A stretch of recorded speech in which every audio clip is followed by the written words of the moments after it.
Hi welcome back to my channel Sangee wonders. Hi అండి, ఎలా ఉన్నారు? బాగున్నారా? నేనైతే బాగున్నాను.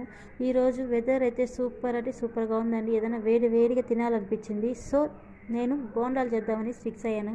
సో ఎలా చేస్తున్నానో మీరు ఒకసారి చూసేయండి. ఫస్ట్ నేను పచ్చిమిర్చి, ఆనియన్స్, కొత్తిమీర అన్నీ కట్ చేసుకున్నాను. కట్ చేసుకొని శనగపిండి, మైదా పిండి వేసుకోవాలి.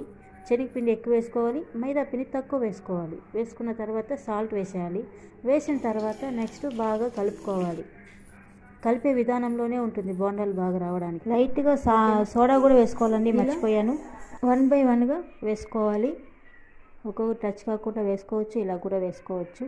చూడండి ఇలా వేసే విధానం.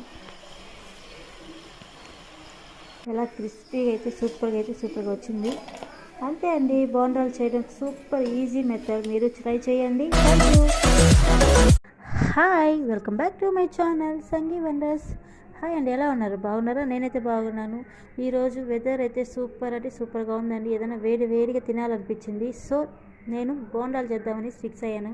సో ఎలా చేస్తున్నానో మీరు ఒకసారి చూసేయండి. ఫస్ట్ నేను పచ్చిమిర్చి, ఆనియన్స్, కొత్తిమీర అన్నీ కట్ చేసుకున్నాను. కట్ చేసుకొని శనగపిండి, మైదా పిండి వేసుకోవాలి.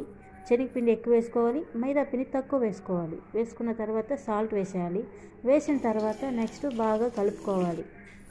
కలిపే విధానంలోనే ఉంటుంది బోండాలు బాగా రావడానికి. లైట్గా సోడా కూడా వేసుకోవాలండి, మర్చిపోయాను. 1 by 1గా వేసుకోవాలి. ఒక్కొక్క టచ్ కాకుండా వేసుకోవచ్చు, ఇలా కూడా వేసుకోవచ్చు. చూడండి ఇలా వేసే విధానం. ఎలా క్రిస్పీగా అయితే సూపర్గా వచ్చింది. అంతే అండి, బోండాలు చేయడం సూపర్ ఈజీ మెథడ్. మీరు ట్రై చేయండి.